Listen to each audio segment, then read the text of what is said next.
أعوذ بالله من الشيطان الرجيم. بسم الله الرحمن الرحيم. الحمد لله رب العالمين، والصلاة والسلام على أشرف الخلائق أجمعين، سيدنا وسيد الأولين والآخرين، حبيبنا وحبيب إله العالمين، إمام المرسلين وخاتم النبيين، شفيع المذنبين ورحمة للعالمين، أبي القاسم المصطفى محمد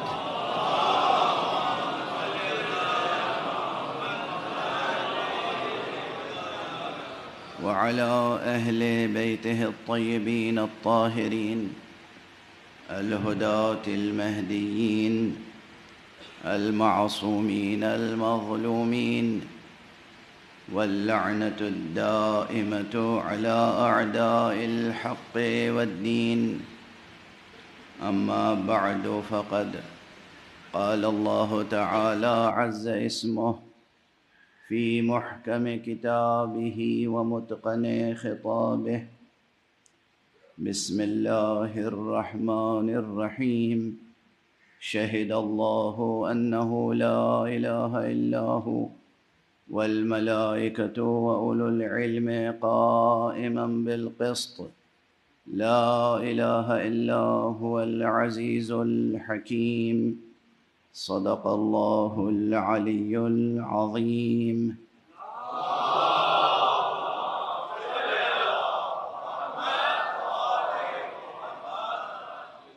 ایک اور بلند تر صلوات.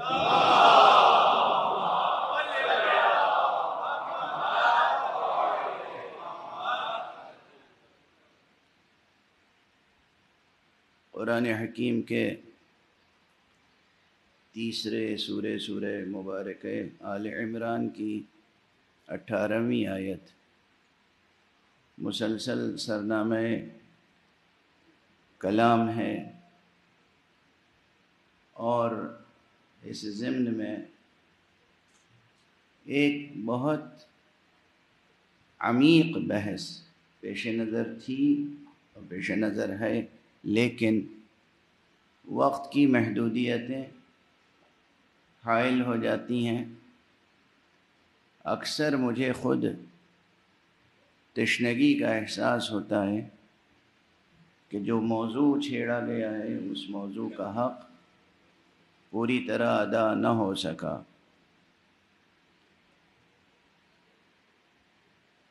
توحید کا مضمون بجائے خود بے کراں ہے،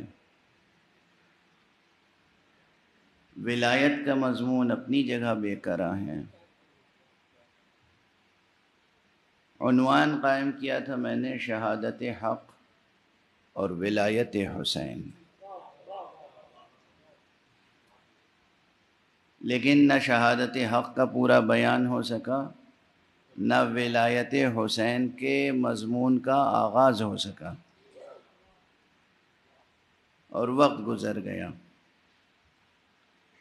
آج بزم میں مجلس میں ہمارے عزیز خاطر جناب حجت الاسلام والمسلمین مولانا سید شہنشاہ حسین صاحب نقوی بھی تشریف فرما ہیں. پروردگار ان کے توفیقات میں اضافہ فرمائے، انہیں عمر خضر عطا فرمائے. اور میں اسی ممبر سے بہت پہلے ان کے تعلق سے عرض کر چکا ہوں، پروردگار مؤمنین کو توفیق کرامت فرمائے کہ ان کے وجود سے زیادہ استفادہ کر سکیں، اور ان کے دست و بازو اس طرح مضبوط فرمائے کہ یہ امت کی خدمت کر سکیں. آج میرا جی تو یہ چاہ رہا تھا کہ اب یہ آ گئے ہیں تو یہی مجلس پڑھیں، میں سنوں، مگر بہرحال وعدہ تو میرا تھا نا، تو اب وہ وعدہ نبھانا پڑے گا. جو مضمون رہ گیا ہے اسے اجمالاً عرض کر سکوں گا. آج آخری مجلس ہے اس عزا خانے کی، اس عشرے میں. عرض مطلب سے پہلے ایک ضروری تمہید ہے جو گزارش کرنی ہے. قرآن مجید کی کسی بھی آیت میں صرف ظاہری معنی نہیں ہوتے. بارشاد پیغمبر صلی اللہ علیہ وآلہ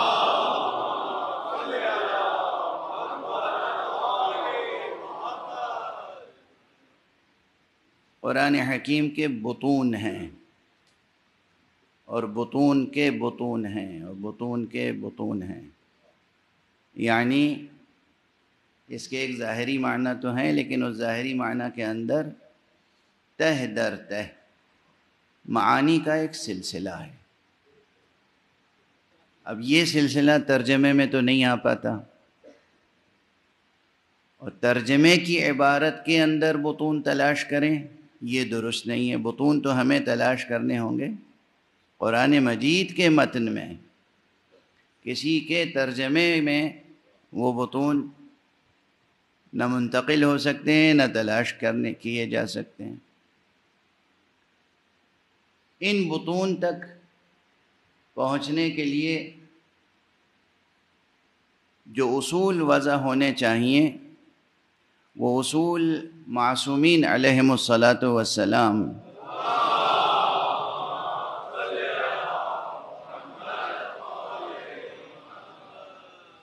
کے ارشادات میں موجود تو ہیں، لیکن عام مفسرین نے ان اصول سے استفادہ نہیں کیا. اب جو بظاہر اس کا مضمون ہے میں تقریباً روزانہ عرض کر رہا ہوں کہ گواہی دی اللہ نے، یا گواہی دیتا ہے اللہ خود کہ کوئی معبود برحق نہیں ہے سوائے اس کے، اور ملائکہ گواہی دیتے ہیں، اور وہ گواہی دیتے ہیں کہ جو سروران کشور علم ہیں. اور پھر تاکیدی جملہ آخر میں آتا ہے کہ کوئی نہیں ہے معبود برحق سوائے اس کے کہ جو عزیز ہے اور حکیم ہے. جب میں نے پہلی محرم کو گفتگو شروع کی تھی تو خیال تھا کہ غالباً عزیز اور حکیم تک کچھ عرض کر سکوں گا، کیونکہ اسماء الہیہ کی بھی اپنی کیفیت ہے، اسماء الہیہ کی اپنی تجلیات ہیں. اور قرآن مجید میں دیکھیں کبھی کوئی ایک اسم ہوتا ہے تنہا، العزیز، الحکیم، الرحمن، الرحیم، اور کہیں اسماء ترکیب کے ساتھ آتے ہیں. جیسے اس آیت میں ہے العزیز الحکیم. اب یہ دو اسم نہیں ہیں، دو مل کے ایک ہو گئے ہیں. یہاں پر یہ ترکیب اسماء اور اصطلاح عرفانی میں تناقح اسماء اور ازدواجیت اسماء، یہ سب وہ اصطلاحیں ہیں، وہ مفاہیم ہیں جو بہت گہرے اور عمیق و عریق ہیں، اور اس کو چھیڑنے کے لیے اور بیان کرنے کے لیے ظاہر ہے کہ ایک مستقل سلسلہ چاہیے. اب صرف العزیز کو لے لیں تو کہیں پر آیا ہے قرآن مجید میں العزیز الرحیم، کہیں العزیز الحکیم، العزیز الکریم مثلا، اور خود حکیم کا فقرہ دوسرے اسماء کے ساتھ. یہ جو ترکیب ہے اسماء کی، اس میں ایک نیا باب کھل جاتا ہے، مفہوم کا بھی، تأثیر کا بھی. جیسے عزیز حکیم ایک الگ تأثیر ہے اس کی. العزیز العلیم، اب وہ تأثیر الگ ہوگی اس کی، اور مفہوم الگ ہوگا، ایک دنیا الگ ہے، ایک عالم الگ ہے. العزیز الحکیم کا عالم اپنی جگہ، العزیز العلیم بالکل مختلف عالم ہے، العزیز الرحیم بالکل مختلف عالم ہے. تو یہ جو بحث ہے بے کرا بحث ہے اپنی جگہ، اور اس کا آغاز بھی نہ کر سکا میں. اب صرف عنوان قائم کر کے جا رہا ہوں انشاءاللہ جو اہل مطالعہ ہیں وہ اسماء الہیہ کا مطالعہ کریں گے۔ بہرحال اس وقت جو وقت کے دامن میں جتنی گنجائشیں عرض کی جا سکتی ہیں باتیں، اس میں سے ایک تمہید ضروری ہے کہ آپ کے سامنے عرض کر دوں، اور وہ یہ ہے کہ قرآن مجید کا ایک تو ترجمہ ہوتا ہے۔ ترجمہ یہ ہے کہ لفظ کی جگہ لفظ رکھ دیا آپ نے، اللہ لکھا ہوا تھا نیچے خدا رکھ دیا، اللہ لکھا ہوا تھا نیچے آپ نے پروردگار، رب لکھا تھا پروردگار لکھ دیا، لفظ کی جگہ لفظ رکھ دیا۔ تفسیر اس سے مختلف چیز ہے۔ تفسیر یہ ہے کہ اس لفظ کے معانی کو تفصیل سے بیان کریں۔ ترجمے سے آگے تفسیر کا مطلب یہ ہوا کہ اس کے معانی تفصیل سے بیان کریں، اور تأویل اس سے بھی مختلف ہے۔ یہاں بحث ہے، بہت سے لوگ ہمیں آ کر طعنہ دیتے ہیں، اور کچھ لوگ جو سفیہ ہیں وہ مذاق اڑاتے ہیں۔ اصلاً دوسروں کا جو مذاق اڑاتا ہے وہ سفیہ ہوتا ہے، یہ سفاہت ہے جو مذاق اڑاتی ہے۔ تو ہم کو طعنہ دیتے ہیں کہ یہ اہل تأویل ہیں، یہ ہر آیت کی تأویل کرتے ہیں، اور ہم مقام دفاع میں نہیں، ہم مقام فخر میں کہتے ہیں کہ ہاں ہم اہل تأویل ہیں، ہم اہل تأویل ہیں۔ ہماری بات صرف ترجمے اور تفسیر تک پوری نہیں ہوتی، ہم اہل تأویل ہیں، اور قرآن مجید نازل ہی اس لیے ہوا ہے تاکہ آپ تأویل قرآن تک پہنچیں۔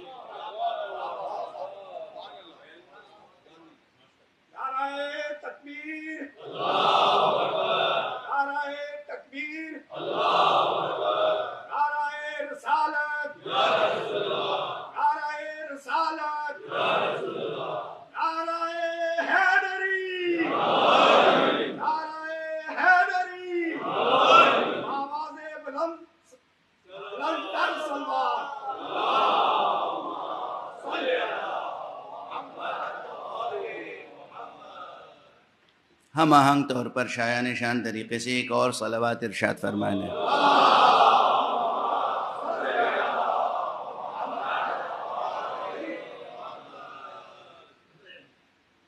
تو ذہن میں رہے، اور یہ بحث جو ہے بہت سے علماء نے مستقل کتابیں لکھی ہیں مقدمہ تفسیر کے عنوان سے، اور اس میں بحث کی ہے کہ تفسیر سے کیا مراد ہے اور تاویل سے کیا مراد ہے۔ اس فقیر نے تقریباً اس موضوع پر کم از کم تو 110 سے زیادہ کتابیں پڑھی ہوں گی، صرف اس موضوع پر، صرف اس ایک موضوع پر، کہ تفسیر کے قواعد کیا ہیں، اصول تفسیر کیا ہیں، اور تفسیر و تاویل میں فرق کیا ہے۔ لیکن خود میری تشنگی باقی رہی، یعنی ان کتابوں سے آسودگی نہیں ہوئی، اور اس کے بعد پھر مزید غور و فکر کا سلسلہ جاری رہا، تو میں جس نتیجے تک پہنچا خود قرآن مجید کی روشنی میں اور احادیث معصومین علیہم الصلاۃ والسلام کی روشنی میں،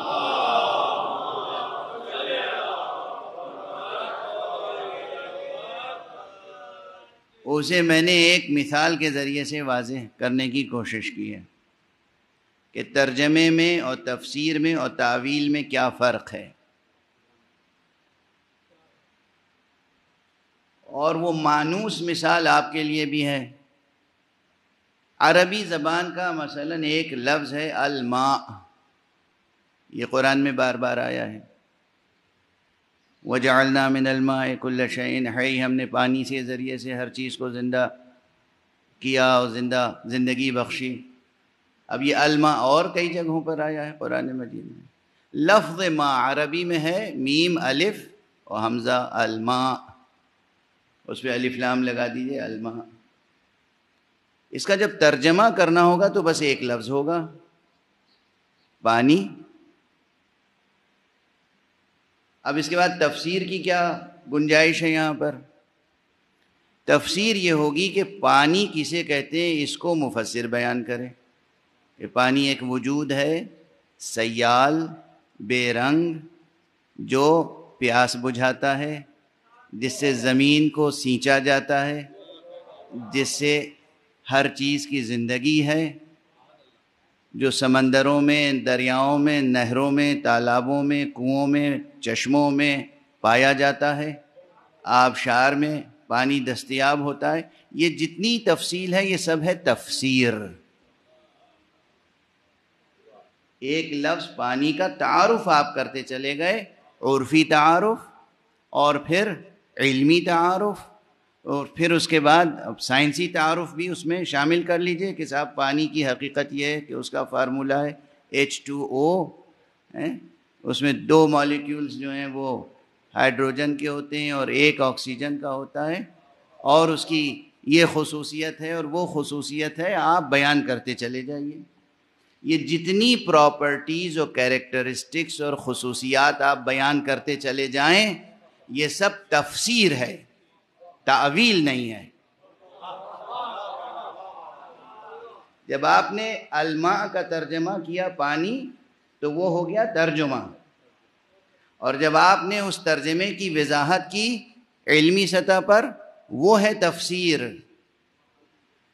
اور قرآن نازل ہوا ہے نہ صرف ترجمے کے لیے نہ تفسیر کے لیے، اس لیے کہ خدا را بتائیے اگر آپ لکھے ہوئے لفظ پانی کو پڑھ لیں اور اس کے تمام خصوصیات پڑھ لیں، پانی کی تمام علمی تفسیر پڑھ لیں، لیکن آپ پیاسے ہوں تو کیا آپ کی پیاس بجھ جائے گی؟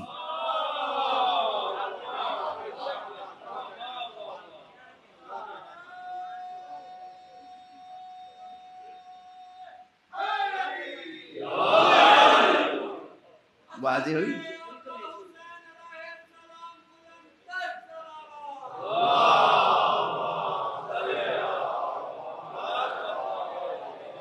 یعنی جتنے حضرات نے عربی میں یا فارسی میں کتابیں لکھی ہیں تفسیر و تاویل کا فرق واضح کرنے کے لیے، میں سمجھتا ہوں کہ واقعاً وہاں تشنگی ہے، فرق واضح نہیں کر پائے اکثر مفسرین، اکثر بزرگ مفسرین، کہ تاویل و تفسیر میں فرق کیا ہے، اور اس لیے ہمیں طعنہ دیتے ہیں. ترجمہ آپ سمجھ گئے کہ ایک لفظ کا ترجمہ ایک لفظ کے ذریعے سے کر دیا، وہ ترجمہ ہوا. تفسیر کیا ہے؟ اس لفظ کی آپ نے مزید علمی وضاحتیں کر دیں، یہ ہے تفسیر. قرآن مجید کے الفاظ کے ترجموں اور اس کی علمی تفسیروں سے حیات انسانی میں جو تشنگی ہے وہ دور ہونے والی نہیں ہے. اب تعویل کا کام کیا ہے؟ اصلا تعویل یہ ہے کہ ہم یہ نہ بتائیں کہ پانی کا رنگ کیا ہوتا ہے، رنگ ہوتا ہے یا نہیں ہوتا ہے، اس کا وزن کیا ہے، اس کا فارمولہ کیا ہے، اس کی پراپرٹیز کیا ہیں، کیریکٹرسٹکس کیا ہیں. ہم پیاسے کے سامنے لا کے پانی رکھ دیں. یہ پانی لا کے رکھ دینا یہ ہے تعویل. اور ہمارے یہاں اور جب تک پانی آئے گا نہیں، تعویل نہیں حاصل ہوگی، اس وقت تک پیاس نہیں بجھے گی، مداوع نہیں ہوگا.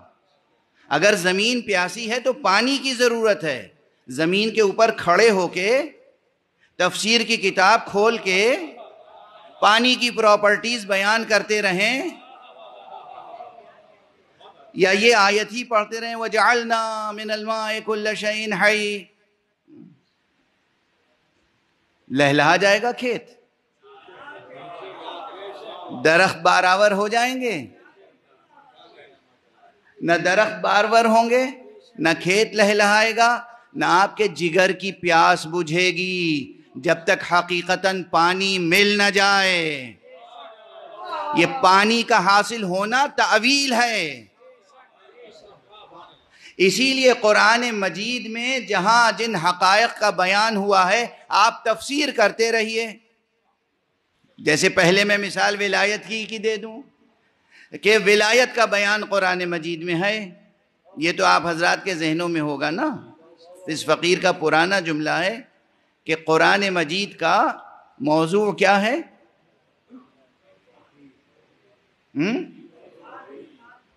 کیا فرمایا آپ نے؟ حد ہو گئی آپ کے بھی حافظے کی۔ کتنی مرتبہ میں گزارش کر چکا ہوں کہ قرآن مجید کا موضوع انسان نہیں ہے، قرآن مجید کا موضوع توحید ہے۔ از اول تا آخر قرآن مجید کا موضوع ہے توحید، اور اس کا جو عملی پیغام ہے اگر ایک لفظ میں بیان کرنا ہو تو کیا بیان کریں گے؟ دیکھیے آج وہ کلاس روم والی بات ہو گئی بھائی، جب میں بیان کر چکا ہوں اور مکرر بیان کر چکا ہوں، پورے قرآن مجید کا اگر ایک لفظ میں پوچھا جائے کہ اس کا موضوع کیا ہے، سبجیکٹ کیا ہے، تو بس ایک لفظ میں جواب ہے توحید۔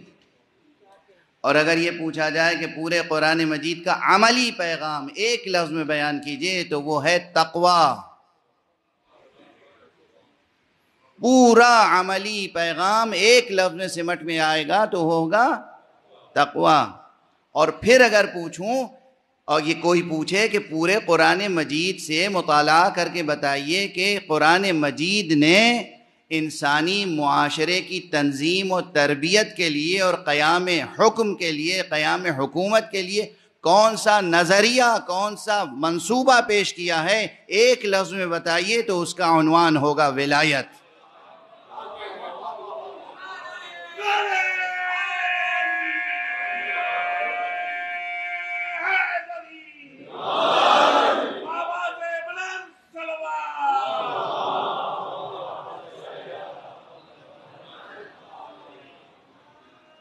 تو موضوع کیا ہے؟ توحید۔ عملی پیغام کیا ہے؟ تقوی۔ نظام کیا ہے؟ ولایت۔ اب ولایت سے متعلق جتنی آیتیں ہیں ان آیتوں کو تلاوت کرتے رہیں، ترجمہ کرتے رہیں، تفسیر بیان کرتے رہیں، معاشرہ انسانی کے درد کا علاج نہیں ہوگا۔ ولی کسے کہتے ہیں؟ متقی ہو، عادل ہو، پرہیزگار ہو، اللہ والا ہو، صدقات دینے والا ہو۔ آپ لفظوں میں جتنی بھی تفصیل بیان کرتے چلے جائیں، اس سے درد انسانیت کا مداوع نہیں ہوگا۔ یہ سب ہے تفسیر، کتابوں پہ کتابیں لکھتے چلے جائیں، یہ سب ہے تفسیر۔ تعویل کیا ہے؟ ارے اپنا ہاتھ بڑھائیں اور دست ولی خدا پر بیعت کریں، علی تک جب پہنچ جائیں گے تو تعویل حاصل ہو جائے گی۔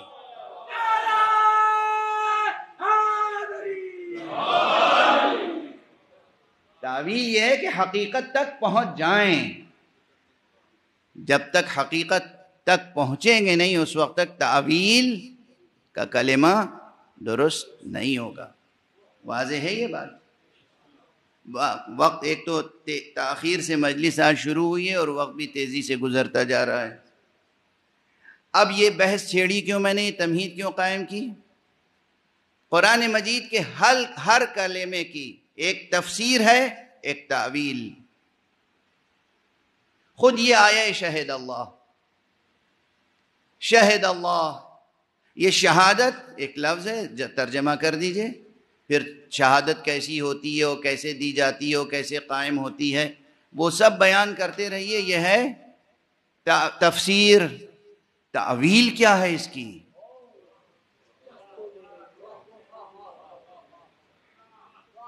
تعویل کیا ہے اس کی؟ شہد اللہ کی تعویل کیا ہے؟ اور اس کے بعد ملائکہ اور اولو العلم، اور اس کے بعد جو ایک اولو العلم، تفسیر کرتے رہیے۔ اولو العلم وہ علم والے، اور کون ہیں علم والے؟ جب تک ہم پہنچ نہ جائیں علم والوں تک تعویل مکمل نہیں ہوگی۔ اور اس کے بعد ایک اور مرحلہ ہے، اور وہ ہے قائما بالقسط، بغیر کسی تفصیل کے یا بغیر کسی مقدمہ کے، بغیر کسی مزید تمہید کے عرض کر دوں احادیث معصومین کی روشنی میں کہ تعویل کلمہ قسط میں بیان کیا گیا ہے کہ وہ کوئی اور نہیں، ذات علی ابن ابی طالب۔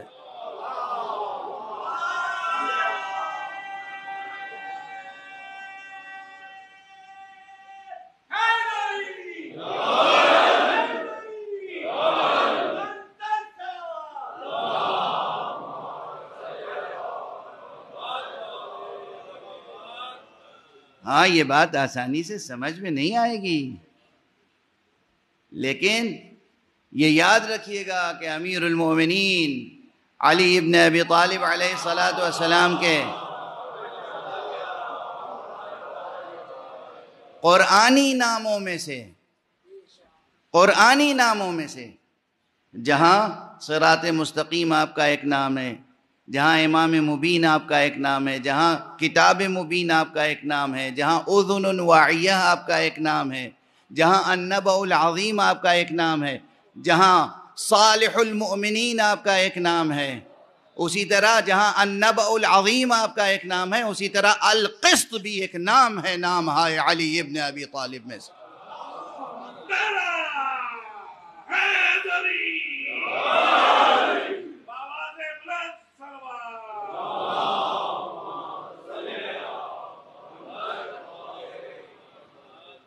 بہت بلند ہے یہ مقام، نہیں پہنچ سکتا ہر ذہن، ہضم نہیں کر سکتے۔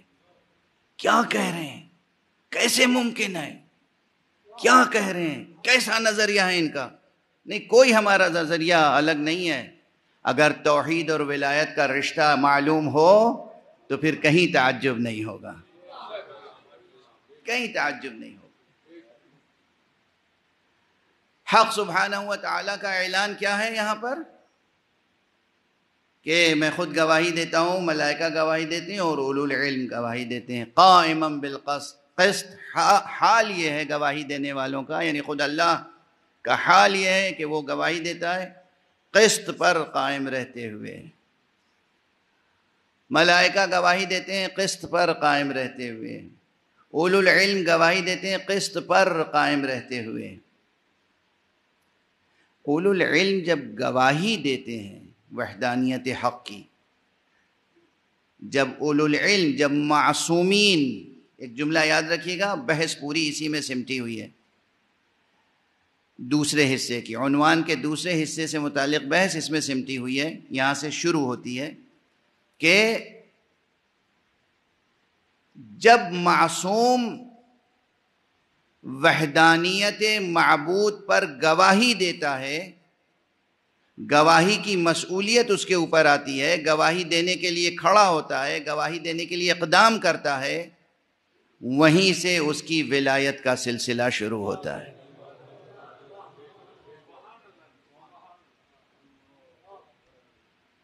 اب عام حضرات کے پاس گواہی، وہ ولایت کا کیا مفہوم ہے، وہ کیا تصور ہے، وہ الگ ہے۔ اس آیت کی روشنی میں جب اولو العلم یعنی معصوم جب حق سبحانہ و تعالیٰ کی وحدانیت کی گواہی دیتا ہے اور گواہی کے لیے قیام کرتا ہے، وہیں سے اس کی ولایت کی بنیاد پڑتی ہے۔ اساس ولایت معصوم حق سبحانہ و تعالیٰ کے لیے وحدانیت کی شہادت ہے۔ یہ جملہ یاد رکھیے گا، تفصیل تو پھر اب ممکن نہیں ہے کہ آج کی مجلس میں عرض کر سکوں، الا یہ کہ کچھ مثالیں عرض کر دوں۔ مثال جب بھی میں عرض کرتا ہوں تو کوشش یہ ہوتی ہے کہ مثالیں معصومین علیہم الصلاۃ والسلام کی حیات طیبہ سے تو دی جائیں، مگر ہماری اور آپ کی روزمرہ کی زندگی سے بھی مربوط ہوں۔ یہ تمام پیغام توحید، مضمون ولایت، مضمون شہادت، یہ سب ہماری عملی اور اخلاقی زندگیوں سے جڑے ہوئے مضامین ہیں۔ جب تک اسے ایک ذہنی مضمون سمجھیں گے، زندگی میں رشد اور نشو و نما اور ترقی و ارتقاء کا سلسلہ قائم نہیں ہوگا۔ انسان کو بحیثیت انسان ترقی کرنی ہے تو وہ صرف مفاہیم کے ذریعے سے نہیں ہو سکتی، مصادیق کے ذریعے سے ہوگی۔ عملی زندگی میں ہم کس طریقے سے شہادت حق پیش کر سکتے ہیں؟ اب ہمیشہ یہ تھوڑی ہے کہ میدان جنگ آراستہ رہتا ہے اور ہمیشہ کفار و مشرکین سے جنگ رہتی ہے اور آپ جنگ کرنے کے لیے جائیں اور قتل ہو جائیں تو شہادت قائم ہو؟ نہیں، ہمیشہ ایسا نہیں ہوتا ہے، اور دعا ہے کہ ہمیشہ ایسا نہ رہے. دعا ہے یہ کہ دنیا میں امن اور سلامتی قائم رہے. کوشش کرنی چاہیے، دعا کرنی چاہیے کہ دنیا میں امن اور سلامتی کا ماحول قائم رہے، صلح و آشتی کا ماحول قائم رہے. تو پھر ہم اپنی روزمرہ کی زندگی میں شہادت کس طرح پیش کر سکتے ہیں؟ یہ مضمون بھی غور طلب ہے یا نہیں؟ ہمیں شہادت حق پیش کرنی ہے. یہ شہادت حق بہت آسان ہو گئی کل کی طرح گفتگو. اللہ سبحانہ و تعالیٰ کے احکام پر عمل، جب آپ نماز پڑھتے ہیں تو نماز وہ شے ہے کہ بجائے خود آپ 3 چیزوں کی گواہی نماز میں دے دیتے ہیں.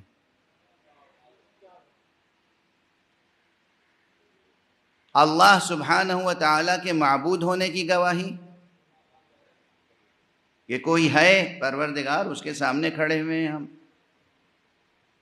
اور پیغمبر اکرم صلی اللہ علیہ وآلہ وسلم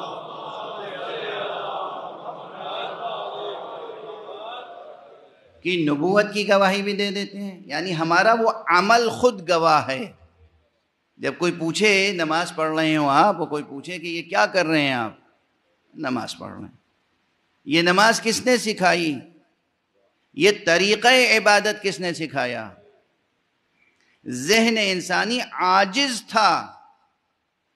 یعنی بہت سی ایسی مثالیں ہیں کہ اپنے اپنے وقت کے عرفاء، حکماء، فلاسفہ پکار کے کہتے تھے مجھے معلوم ہے کہ کوئی ہے جو میرا خالق ہے، میں جانتا ہوں کہ کوئی ہے جو میرا معبود ہے، مگر میری سمجھ میں نہیں آتا کہ اس معبود کی عبادت کیسے کروں. تاریخ میں موجود ہے. نعرہ زنا ہوتے تھے، نعرے لگاتے تھے مجھے علم ہے، مجھے معلوم ہے، یقین ہے. آخر میں نے خود کو خود سے نہیں بنایا، کسی نے بنایا ہے مجھے. کون ہے وہ بنانے والا؟ میں آنکھوں سے تو نہیں دیکھتا مگر پہچانتا ہوں دل کی آنکھوں سے کہ کوئی ہے. یہ یقین ہے کہ کوئی ہے، یہ یقین ہے کہ وہ اس لائق ہے کہ اس کی پرستش کروں، مگر میں جانتا نہیں ہوں کہ کیسے پرستش کروں، کیسے عبادت کا حق ادا کروں. اس کیسے عبادت کا حق ادا کروں کا جواب عمل پیغمبر ہے.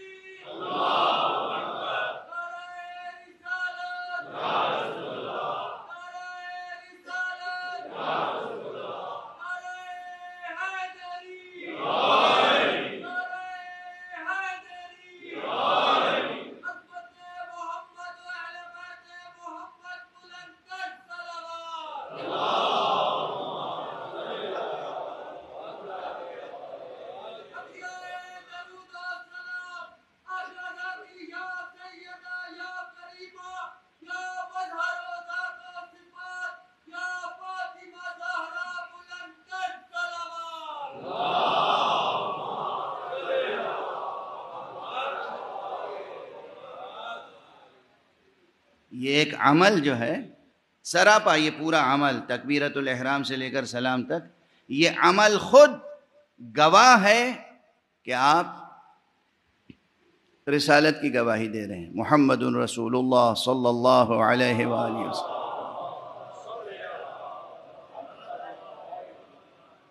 پھر آپ کا یہ عمل خود گواہ ہے کہ آپ اس نظام سے وابستہ ہیں،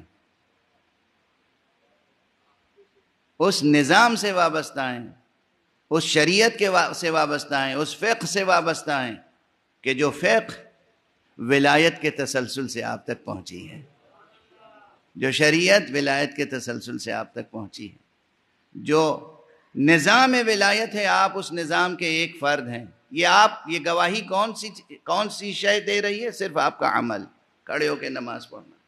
اور اسی طرح تمام اعمال آپ کے. روزے کی تو اتنی اہمیت ہے کہ میں کیا عرض کروں. ایک ہی حدیث رئیس الاعمال و سید الاعمال تو نماز ہے، مشہور ہے، معروف ہے یہ بات کہ اللہ سبحانہ و تعالیٰ کے ہاں سب سے پہلے جو سوال ہوگا وہ نماز کے بارے میں ہوگا، اور اگر نماز کے سوال کے مرحلے میں کامیابی نصیب ہو گئی تو پھر باقی اعمال کی طرف دیکھا جائے گا، ورنہ باقی اعمال کی طرف توجہ ہی نہیں کی جائے گی. دیکھیے یہ مسئلہ آسان نہیں ہے. قیام صلاۃ، اقامہ صلاۃ یہ بہت بڑا مسئلہ ہے، اور نماز سنگین ہے. یہ 3 رکعت نماز اور 2 رکعت نماز اور 4 رکعت نماز جو 3 منٹ، 2.5 منٹ، 5 منٹ، 7 منٹ میں ہو جاتی ہے، لیکن کتنی گراں ہے. یہ بات خود قرآن نے کہہ دی ہے، خود قرآن نے بتا دیا ہے. قرآن مجید کی آیت ہے جہاں کہا گیا ہے کہ وَاسْتَعِينُوا بِالصَّبْرِ وَالصَّلَاةِ وَإِنَّهَا لَكَبِيرَةٌ إِلَّا عَلَى الْخَاشِعِينَ. تم استعانت کرو، مدد کرو اپنی صبر کے ذریعے سے اور صلاۃ کے ذریعے سے، اور دیکھو یہ صلاۃ جو ہے یہ بہت گراں ہے مگر ان پر جو اہل خشوع و خشیت الہیہ ہیں. یہ خود قرآن نے کہہ دیا ہے. آسان نہیں ہے، اسے ہلکا نہ سمجھیں، استخفاف نہ کریں، نہ نظریاتی طور پہ نہ عملی طور پر. نہ نظریاتی طور پہ سمجھیں کہ نماز کیا ہے، 2 رکعت نماز پڑھنی ہے، کون سی بڑی مشکل ہے. یہ بھی استخفاف ہے. اور نماز کو عملاً چھوڑ دینا یہ تو بہت بڑا استخفاف ہے اور گناہ ہے. اور اگر کوئی شخص استخفاف سے آگے بڑھ کر نعوذ باللہ یہ سمجھتا ہو کہ بھئی یہ مولویوں کی بنائی ہوئی شریعت ہے، اصل نماز ضروری ہی نہیں ہے، اس کے بھی 2 فلسفے پیدا ہو گئے. کچھ لوگ کہتے ہیں ہم اہل ولایت ہیں، ولایت کا کلمہ پڑھتے ہیں بس سب چیزیں ساقط.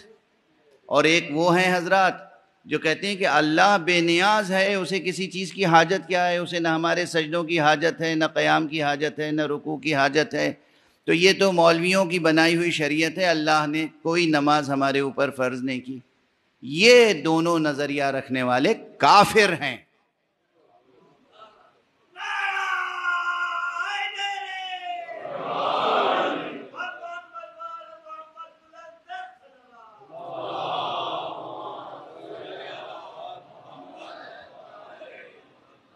ضروریات دین کا انکار کفر ہے. جو چیزیں ثابت ہوں کہ اللہ کی طرف سے ہیں، قرآن میں ہے، سیرت مصطفیٰ میں ہے، سیرت ائمہ میں ہے، ضروریات دین میں سے ہے، ضروریات دین کا انکار انسان کو کافر بنا دیتا ہے. تو نماز کی عظمت اپنی جگہ. دوسرے نمبر پہ آپ ذکر کرتے ہیں روزے کا. روزہ رکھنا بھی عملاً شہادت ہے. یہ شہادت ہے، آپ کی طرف سے شہادت ہے کہ ہاں ایک معبود ہے. شہادت یعنی آپ جب روزہ رکھتے ہیں تو گواہی دیتے ہیں کہ میں معبود برحق کو تسلیم کرتا ہوں، اس کی اطاعت کرتا ہوں.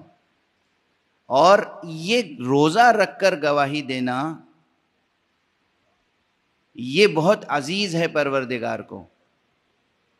اس کے لیے جو حدیث قدسی ہے وہ بہت حیرت انگیز ہے. فرمایا گیا ہے کہ الصوم لی وانا اجزی بہ. اب یہ اجزی کا کلمہ جو ہے اسے 2 طرح سے پڑھنے والوں نے پڑھا ہے. کچھ کہتے ہیں اجزی اور کچھ کہتے ہیں اجزا. جو عرفا ہیں ان کا مسلک یہ ہے کہ یہاں اجزا پڑھا جائے. دیکھیے حرف وہی ہے، الف جیم زے اور آگے وہ الف اس طرح لکھا ہو. یہ ہے کہ اسے آپ الف بھی پڑھ سکتے ہیں اور یہ بھی پڑھ سکتے ہیں. اب بتائیے اجزی پڑھیں یا اجزا؟ یہ فیصلہ نہیں ہوگا نا جب تک کہ کتاب کے علاوہ کوئی معلم کتاب بھی نہ ہو. اسی لیے یہ بالکل غلط فارمولہ ہے کہ کتاب کافی ہے. کہیں پر بھی کتاب کافی نہیں ہے، ہو ہی نہیں سکتی. کتاب کافی نہیں ہے. ہمارے والد ماجد مرحوم و مغفور بچپن میں نجف اشرف میں جب تربیت کرتے تھے اور ہم لوگوں کو حدیث پڑھاتے تھے تو وہ کہتے تھے کہ دیکھو ایک بات یاد رکھنا، یہ صرف کتابیں اٹھا کے حدیث پڑھ لو اور نقل کرنے لگو، ایسا کبھی نہیں کرنا۔ ایسے علماء کے سامنے زانو ادب طے کرنا جو دہن بدہن دہن بدہن معصوم تک ان کا سلسلہ حدیث و روایت قائم ہو، اس لیے کہ وہ بتا سکتے ہیں کہ معصوم نے عجزی کہا تھا یا عجزہ کہا تھا۔ لکھے ہوئے کاغذ پر اس کلمے کو پہچان نہیں سکو گے کہ عجزی ہے یا عجزہ، واضح ہے؟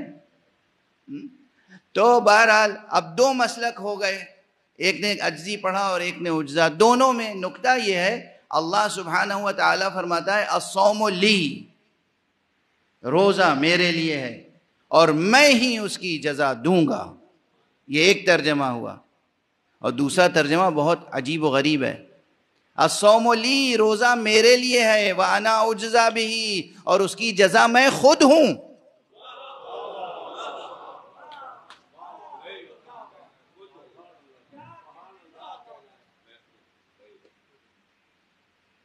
بہت سنگین مسئلہ ہے، بہت سنگین مرحلہ ہے۔ آپ نے واہ واہ سبحان اللہ کہہ دیا اور مجھے حیرت ہے کہ کیا بات سمجھ میں آئی؟ سمجھ میں کیا آیا؟ مولانا آپ کو بھی تجربہ ہوگا کہ جب بے سمجھے ہوئے مجمع داد دیتا ہے تو کیا لطف آتا ہے ممبر پر۔ ایک صلوات پڑھ دیجئے محمد والے۔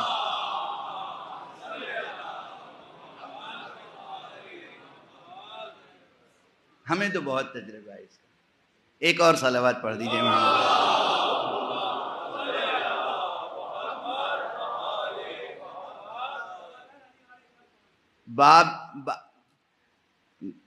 بات جو ہے وہ مختصر کرتے ہوئے آگے بڑھ رہا ہوں کہ وقت تیزی سے گزر رہا ہے، لیکن صلاۃ خود ایک گواہی ہے، صوم ایک گواہی، یہ ہماری طرف سے، اللہ کی طرف سے جو گواہیاں ہیں ان کا تذکرہ ابھی بس اشارتاً عرض کروں گا۔ ہر عمل ہمارا وجود حق پہ گواہی بن سکتا ہے اگر ہم اخلاص کے ساتھ وہ عمل انجام دیں۔ روزے کے بارے میں کیا ایسی مزیت ہے، یعنی کیا ایسی اہمیت ہے، کیا خصوصیت ہے روزے کی؟ جناب والا، روزے کی ایک بڑی خصوصیت یہ ہے کہ اس میں ریا کا پہلو بہت مشکل سے داخل ہو سکتا ہے۔ نماز پڑھنے میں تو کوئی نہ کوئی دیکھے گا کہ نماز پڑھ رہے ہیں، آپ کھڑے ہوں گے، مسجد میں ہوں یا گھر میں بھی کوئی نہ کوئی دیکھنے والا ہے، باہر مسجد میں بھی کوئی نہ کوئی دیکھنے والا ہے، آپ نماز پڑھ رہے ہیں، نظر آ رہا ہے کہ نماز پڑھ رہے ہیں۔ بہت سے حضرات جب مسجد میں نماز پڑھتے ہیں تو بہت سکون سے، وقار سے اور بہت اچھی قرأت کے ساتھ، اور جہری نماز ہو تو اور بھی زیادہ اہتمام سے نماز پڑھتے ہیں، گھر میں نماز پڑھ رہے ہوں تو بہت تیزی سے نماز پڑھ لیتے ہیں۔ یہی فرق آ جاتا ہے کہ مزاج میں چھپا ہوا کہیں پر ریاکاری کا جذبہ ہے تو صحیح،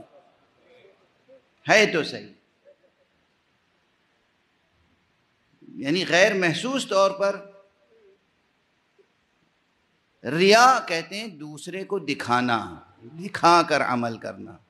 یہ مرض بہت عام ہے، اس مرض سے جو بچ جائے وہ ہے مومن صالح، مومن کامل۔ اس لیے کہ خود قرآن مجید کی اصطلاح میں، قرآن مجید کی زبان میں، قرآن مجید کی تعریف میں ریا دراصل شرک ہے۔ یاد ہے، ہو گئی نا سنگین بات؟ ریا شرک ہے۔ کس کو شریک کر رہے ہیں؟ نماز تو پڑھ لیں اللہ کے لیے، وہ اپنی بہترین قرأت جس کو سنا رہے ہیں اس کو بھی تو شریک کر لیا آپ نے، جس کو عمل دکھا رہے ہیں وہ بھی تو شریک ہو گیا، تو عمل آپ کا کیا ہوا؟ ضائع، برباد۔ نتیجہ کیا ملا؟ کبھی صفر اور کبھی الٹا عقاب، عتاب، عذاب۔ اگر صفر ہو جائے تو کم سے کم یہ ہے کہ عتاب، عقاب، عذاب. تو ریاکاری کسی بھی عمل میں ہو، عزاداری میں کیوں نہ ہو. عزاداری عبادت ہے یا نہیں؟ اب اگر عزاداری میں ریاکاری شامل ہو جائے بتائیے تو کس کے لیے ہو رہی ہے عزاداری؟ اللہ کے لیے، امام حسین کے لیے، یا لوگ دیکھیں کہ میں کتنا گریہ کرتا ہوں، لوگ دیکھیں کہ میں کیسا سخن فہم ہوں، کیسی داد دیتا ہوں، لوگ دیکھیں کہ میں کیسے نعرے لگاتا ہوں، لوگ دیکھیں کہ میں کیسی خطابت کرتا ہوں، لوگ دیکھیں مانے میرا لوہا کہ میں کیسی نکتہ آفرینی کرتا ہوں. جہاں میرے اندر یہ جذبہ پیدا ہوا کہ لوگ دیکھیں اور سمجھیں تو صحیح، مانے تو صحیح مجھے کہ میں کیسا بڑا عظیم خطیب ہوں، کیسی نکتہ آفرینی کرتا ہوں، وہیں کیا ہوا؟ کہاں گیا عمل؟ واضح ہے؟ کچھ زیادہ ہی سنگین ہو گئی بات. تو ایک صلوات پڑھ کے اسے پرلطف کر لیجیے.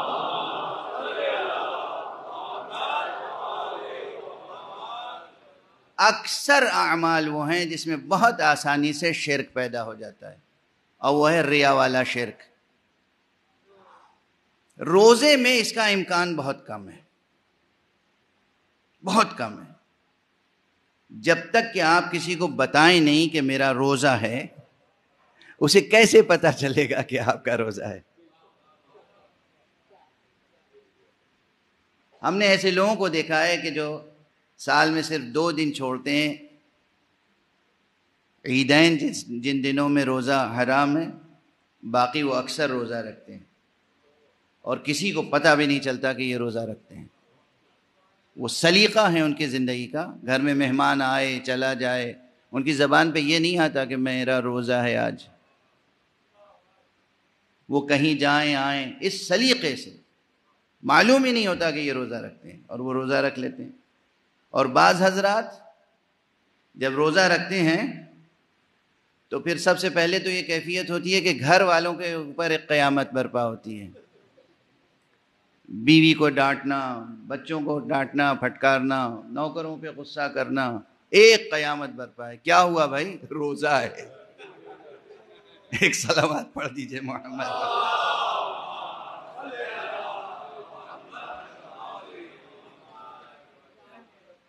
اب مجھے نہیں معلوم یہاں بیٹھے ہوئے کتنے بچے روزے جھیل چکے ہیں بزرگوں کے.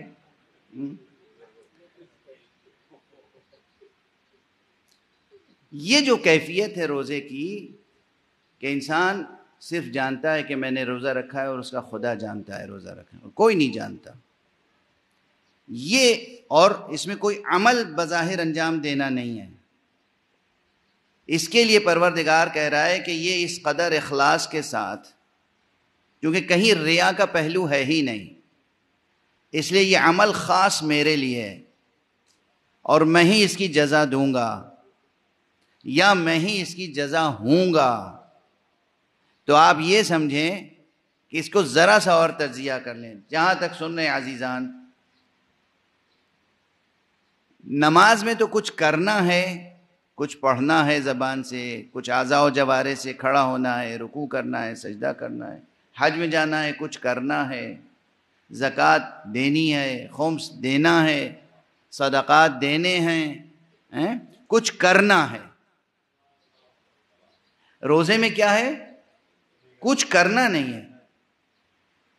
روزے میں کھانا نہیں ہے، پینا نہیں ہے، زندگی میں اور جو چیزیں ہیں منہیات اس وقت روزے کے لیے وہ نہیں کرنا ہے، کچھ نہیں کرنا ہے.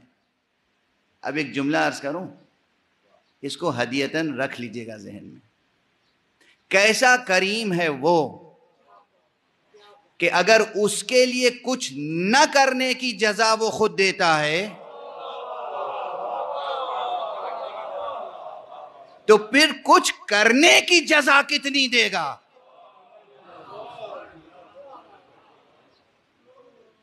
توجہ ہے، اس کا لطف، اس کا کرم، اس کی مہربانی، اس کی فیاضی، اس کی سخاوت، اس کی داد و دہش کا عالم سمجھ میں آیا؟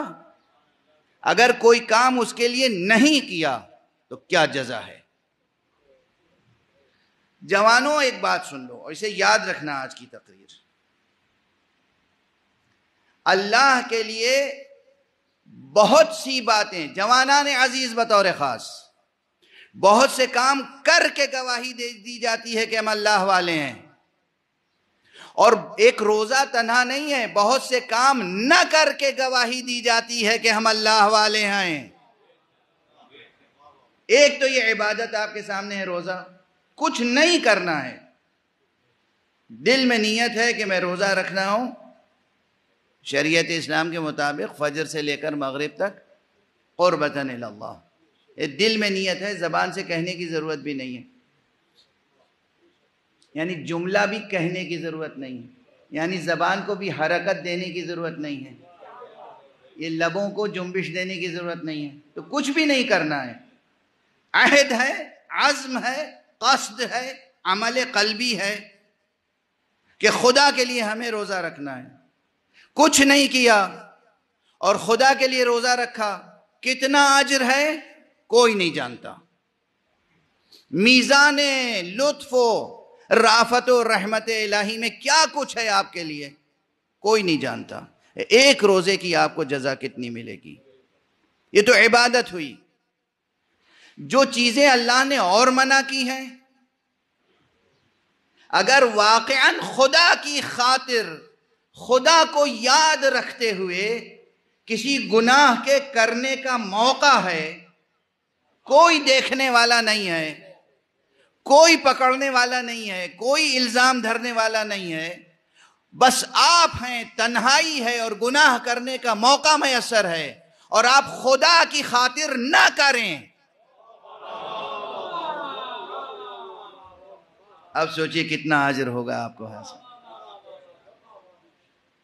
اسی لیے ذکر کے مراحل میں یہ ایک اہم مرحلہ کہا جاتا ہے کہ ذکر کے معنی کیا ہے؟ یاد الہی. اور وہ جو ذکر خفی ہے، وہ ذکر خفی اور ذکر اخفا، وہاں مرحلہ یہ آتا ہے کہ ایسی یاد الہی قائم ہو دل میں کہ جو چیزیں محرمات ہیں، جن چیزوں کے لیے اللہ نے منع کر دیا ہے، مثالیں دوں گا تو بہت وقت گزر جائے گا، قدم قدم پر مثالیں ملتی ہیں، سفر میں، حضر میں، کہ جناب والا جہاں وطن میں تھے وہاں تو سب سمجھتے تھے کہ بہت متقی پرہیزگار ہیں. میں نے اپنی آنکھوں سے دیکھا ہے، بہت محلے میں لوگ سمجھتے تھے یہ شخص بہت متقی ہے، پرہیزگار ہے، شریف ہے، دیندار ہے، اللہ والا ہے. فلائٹ میں ایک ساتھ سوار ہو گئے ہم اور وہ، تو دیکھا کہ فلائٹ میں جو سرو کیا جا رہا تھا مشروب حرام، اطمینان سے لے کے انہوں نے نوش فرما لیا، چونکہ وہاں محلے کے دیکھنے والے موجود نہیں تھے. وہاں یہ یاد نہیں آیا کہ خدا موجود ہے، خدا نے منع کیا ہے، اس لیے ہم اسے نہ کریں. اور ہمارے ہاں یہ اپنی آنکھوں سے دیکھا ہوا منظر ہے، انہیں احساس نہیں تھا کہ میں دیکھ رہا ہوں، مجھے علم ہے، اور وہ نوش فرما رہے تھے، بادہ نوشی کر رہے تھے.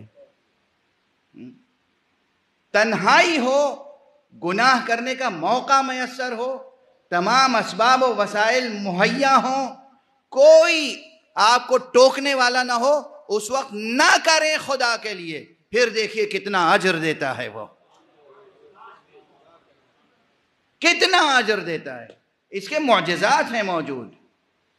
یہ بہت سے واقعات ہیں کرامات اولیاء میں کہ خدا کی خاطر انہوں نے ایک گناہ نہیں کیا تو اللہ نے انہیں ولایت کا درجہ عطا کر دیا. خدا نے کہا یہ میرے دوستوں میں سے ہیں، یہ میرے چاہنے والوں میں سے ہیں. کیوں؟ میری خاطر اس نے نہیں کیا. تو بہت سی گواہیاں قائم ہوتی ہیں خدا کی خاطر نہ کر کے آپ کی طرف سے. کوئی پوچھے آپ کا انگریز دوست ہے، مغربی دوست ہے، پڑھا لکھا آدمی ہے، اور آج کے مغربی پڑھے لکھوں کے آداب کیا ہیں معلوم ہے؟ محرمات میں مبتلا ہونا تو ایک شرف ہے ان کے لیے، اور مشروب پینا تو بہت ہی عام بات ہے، خوش ذوقی کی علامت ہے۔ اگر آپ رائٹر ہیں، ادیب ہیں، شاعر ہیں، صحافی ہیں تو پھر تو کئی جواز حاصل ہیں۔ اس وقت بھی آپ کو یہ یاد رہے کہ اللہ سبحانہ و تعالی نے یہ حرام قرار دیا ہے، اور اس کی خاطر سے نہ پئیں، نہ کریں کوئی بھی عمل ہو۔ محرمات کا نہ کرنا آپ کی طرف سے یہ گواہی ہے کہ وہ معبود برحق معبود ہے اور ہم اس کے بندے ہیں۔ اس کے بعد آتا ہے کچھ کرنے کا، تو اب کرنے میں یہ کہ نماز ہے سب سے مقدم، لیکن نماز ہی پہ بات تمام نہیں ہو جاتی عزیزان گرامی، نماز کے علاوہ بہت سی چیزیں ہیں۔ اور یہاں پر چونکہ ایک پیغام بھی مجھے دینا ہے، مجھ سے مقرر کہا گیا، اور میں خود اس ادارے کو پسند کرتا ہوں دل سے، ان کے ادارے کے کام کرنے والوں پر اعتماد ہے مجھے ہر اعتبار سے، ان کی علمی صلاحیت، عملی صلاحیت، دیانتداری سب میرے سامنے آشکارا ہے اور اطمینان ہے، کامل ہے۔ ایک تو خود آپ کے درمیان تشریف فرمائے جناب علامہ سید شہنشاہ حسین نقوی صاحب، یہ جو کچھ کر رہے ہیں پاکستان میں اور کراچی میں اور سندھ میں، پروردگار انہیں جزائے خیر عطا فرمائے، ان کے دست و بازو مضبوط فرمائے۔ آپ سب حضرات پر لازم ہے کہ ان کی مدد کریں، تعاون کریں ہر اعتبار سے، جو ان کے امور خیر ہیں، جو چیریٹی کے پروجیکٹس ہیں۔ اور ایک خاص تنظیم ہے امریکہ میں، IMI، یعنی امامیہ میڈکس انٹرنیشنل، اس کے جو بانی مبانی ہیں حضرات ڈاکٹر وجیح رضوی صاحب، پروردگار انہیں عمر خضر عطا فرمائے اور مزید توفیقات عطا فرمائے، ان کے دوست رفقا ڈاکٹر شبیہ صاحب، شبیہ زیدی، اور دوسرے حضرات جو یہاں کراچی میں پاکستان میں ہیں۔ تقریباً یہ تنظیم عالمی سطح پہ کام کر رہی ہے اور بیسڈ امریکہ میں ہے، وہاں کی ایک NGO ہے، لیکن پاکستان میں بھی بہت اچھا کام کر رہی ہے، دوسرے ملکوں میں بھی کام کر رہی ہے۔ اسی کراچی میں یہ لوگ ایک بہت بہترین ہاسپٹل قائم کر رہے ہیں، اور اس ہاسپٹل کے لیے آپ حضرات سے ہر طرح کے تعاون کی درخواست کی گئی ہے۔ میں بھی آپ سے درخواست کر رہا ہوں، اس تنظیم کی جہاں بھی دنیا میں لوگ اس فقیر کی آواز سن رہے ہیں اور اس فقیر پہ اعتماد و بھروسہ رکھتے ہیں، ان کے لیے لازم ہے کہ وہ اس تنظیم کی مدد کریں، تاکہ جلد از جلد یہ بیمارستان، یہ ہاسپٹل تعمیر ہو جائے، ہاسپٹل اور میڈیکل یونیورسٹی، تاکہ زیادہ سے زیادہ انسانوں کو فائدہ پہنچے۔ یہ جو چیریٹی کے کام ہوتے ہیں، نماز اپنی جگہ، روزہ اپنی جگہ، حج اپنی جگہ، وہ سب اپنی جگہ، لیکن جو چیریٹی کے کام ہیں ان کی بڑی اہمیت ہے۔ ایک شخص جب اللہ کی راہ میں قربتاً الی اللہ، ہاں بس یہ ہے شرط، اس لیے نہ دیجیے گا کہ وہاں آپ کی بھی ایک نیم پلیٹ لگ جائے کہ فلاں صاحب نے دیا تھا، پھر اس کا اجر ہے، اس کی جزا بس وہ نیم پلیٹ ہے۔ اس کی جزا کیا ہے؟ کس لیے دیا تھا؟ تاکہ نیم پلیٹ لگ جائے، لگ گئی، جزا ہو گئی، جزا مل گئی، اور کیا چاہیے؟ آپ کیا کس لیے تھا؟ اسی لیے دیا تھا نا کہ آپ کا نام جو ہے روشن ہو، وہ نام روشن ہو گیا سنہری حرفوں میں۔ اور اگر یہ ان کا کام ہے کہ دینے والوں کے نام لکھیں نہ لکھیں، یہ ان کا کام ہے، آپ کا دینے کا ارادہ اور دینے کی نیت یہ ہونی چاہیے کہ آپ کو اس کی جزا حضرت حق سبحانہ و تعالی سے لینی ہے۔ انسانیت کی راہ میں جو کچھ بھی آپ خرچ کریں وہ گویا قرض ہے جو اللہ کو دے رہے ہیں، کسی اور کو نہیں، قرآنی اصطلاح میں، اور اللہ ہی ہے جو اس قرض کو نہ جانے کتنے اضافوں کے ساتھ دے گا۔ اس نے انسانوں پر حرام قرار دیا ہے سود، کہ جو قرض دیا ہے تم نے اس سے اضافہ طلب نہ کرنا، مگر اس نے گویا اپنے اوپر تو یہ واجب قرار دے لیا ہے کہ مجھے کوئی اتنا دے گا تو میں اتنا اضافے کے ساتھ ہی دوں گا.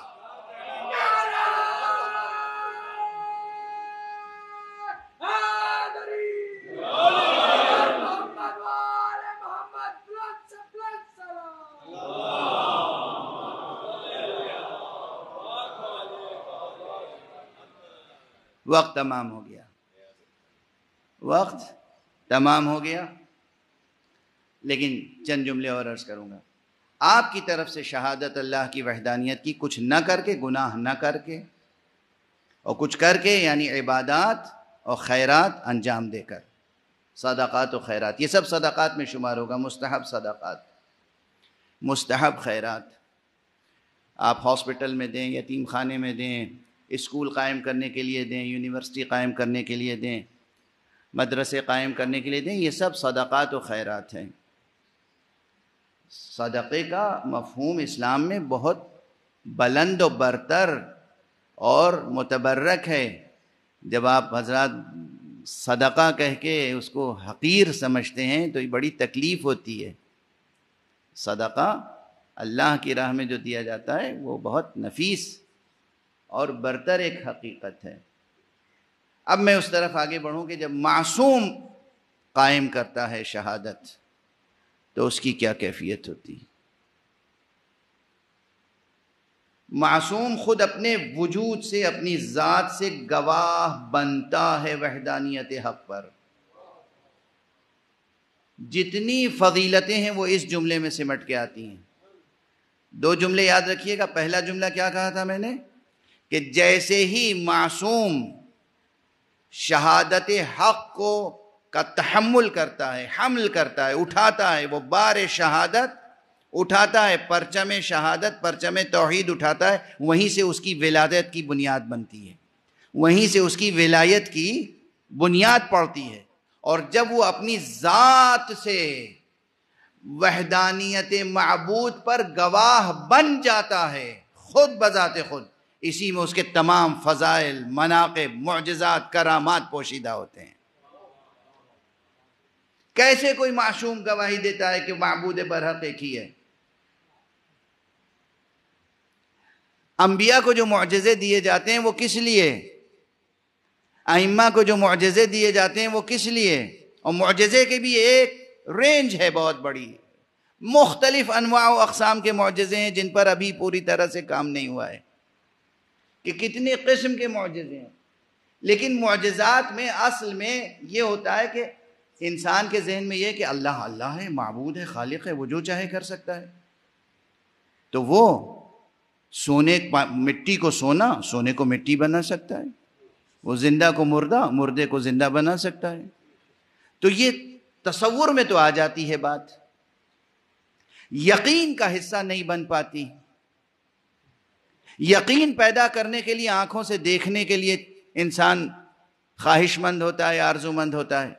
وہ معصوم جو گواہ بنتا ہے اللہ کے لیے، اس کی معبود برحق ہونے کے لیے، اللہ اس معصوم ذات سے یہ معجزات ظاہر کرتا ہے کہ لے آؤ، کوئی جنازہ لے آؤ، کسی زندہ کو لے آؤ علی ابن ابی طالب کے سامنے، چادر ڈال کے لے آؤ کہ اس کی نماز جنازہ پڑھا دیجئے. کیا ہوگا نتیجہ؟ پوچھیں گے پڑھا دوں؟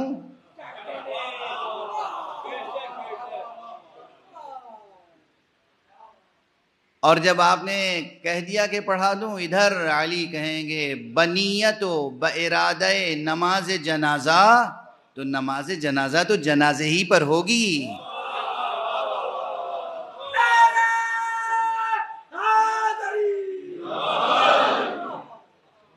نماز جنازہ تو جنازے ہی پر ہوگی.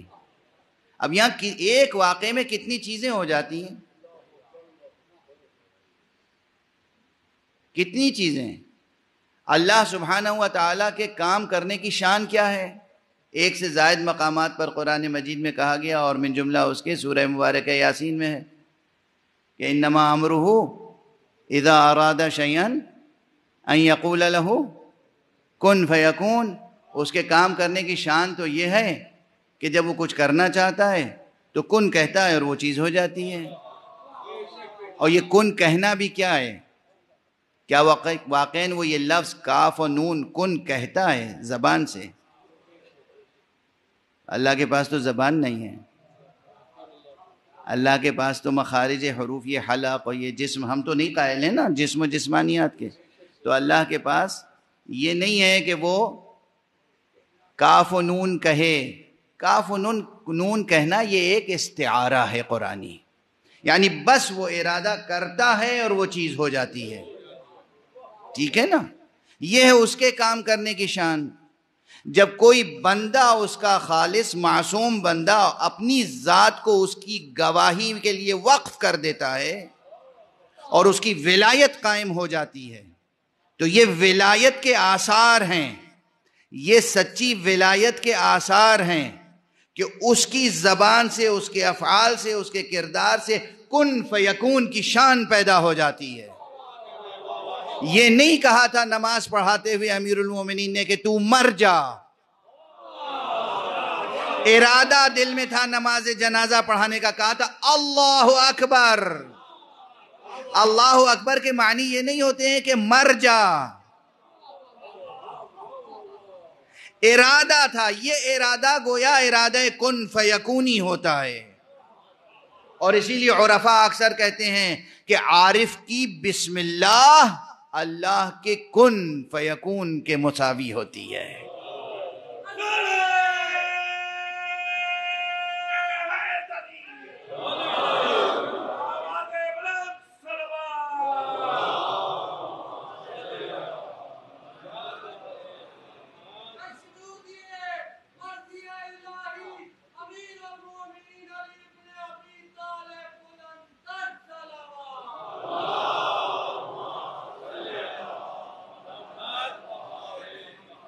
جتنے معصومین کے معجزات ہیں، اب ایک پہلے علی کا معجزہ سن لیا آپ نے، ایک دوسرے علی کا معجزہ، یہ بھی سنا ہوا ہے آپ کا، سب سنے ہوئے ہیں کہ آنے والا آیا اور اس کے دل میں کوئی خیال تھا، ذہن میں کوئی خیال تھا، یا اس کی زوجہ کے ذہن میں کوئی خیال تھا، آپس میں مکالمہ ہوا تھا کہ بھئی تم تو ہمیشہ مولا کے لیے اپنے ہدیے لے جاتے ہو، کبھی تمہارے مولا نے تمہیں کوئی ہدیہ نہیں دیا. گھر پہ گفتگو ہوئی تھی، وہ آیا، آپ نے اس کو اپنے دسترخوان پہ بٹھایا، کھانا کھلایا اور اس کے بعد ہاتھ دھلایا. وہ چاہتا تھا کہ چونکہ آداب میں سے یہ ہے، اس نے کہا نہیں آقا یہ نہیں ہوگا، میں آپ کا ہاتھ دھلاؤں گا. اب آپ نے ہاتھ دھویا، ڈالنے والے نے پانی ڈالا، نیچے پانی کے قطرے نہیں بلکہ یاقوت، عقیق سرخ، جواہر، یہ جو نظر آ رہے تھے یہ کیا تھا؟ یہاں تھا ارادہ کن فیکونی اور وہاں اس کے آثار ظاہر ہو رہے تھے.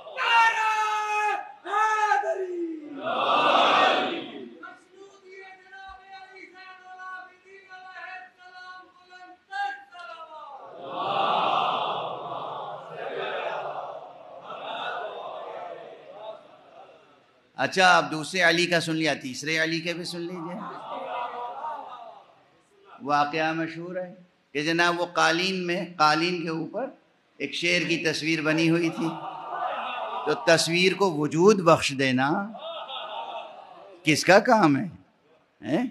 لیکن ایک ارادہ کن فیکونی، جب کوئی معصوم ذات حق پر اپنی ذات سے گواہ بن جاتا ہے تو وہیں سے اس کی ولایت مطلقہ کی بنیاد پڑ جاتی ہے. اور اس ولایت میں دونوں ولایتیں شامل ہیں، ولایت تکوینیہ بھی، ولایت تشریعیہ بھی. اس میں کسی بحث کرنے کی ضرورت اتنی زیادہ نہیں ہے. حضرات بہت زحمت فرماتے ہیں، زحمت اٹھاتے ہیں، تھکاتے ہیں اپنے کو. اللہ سبحانہ و تعالی جس کو جو دے دے، آپ کون سے درمیان میں آ گئے کہ ان کے پاس یہ صلاحیت ہو سکتی ہے یا نہیں ہو سکتی؟ جبکہ آیات سے اور روایات سے اور مشاہدات سے یہ چیزیں ثابت ہیں. ایک چیز ہے کن فیکونی، چیز کو دگرگون کر دینا اور متحول کر دینا، کہ پتھر اٹھایا اور وہ سونے کا ہو گیا. معجزات ہیں. بعض حضرات اس کا انکار کرتے ہیں، ان سب باتوں کو کہتے ہیں خرافات ہیں. یہ سب ایسے ہی من گڑت باتیں ہیں وضعی اور جعلی روایتیں ہیں، یہ سے بس اتنا ان کے اس بیان سے بس اتنا پتہ چلتا ہے کہ انہوں نے کسی صاحب نفس کی صحبت اٹھائی نہیں ہے۔ بس اتنی سی بات ثابت ہوتی ہے کہ بھائی آپ کی رسائی نہیں ہوئی کسی صاحب ولایت تک، آپ کی رسائی نہیں ہوئی کسی صاحب نفس رحمانی تک۔ ہیں ایسے لوگ، ہیں ایسے لوگ اس دنیا میں، ابھی اس وقت موجود ہیں، اس وقت موجود ہیں، کہ جن کے اچھا اگر اب آپ حضرات، حالانکہ وقت بالکل گزر چکا، لیکن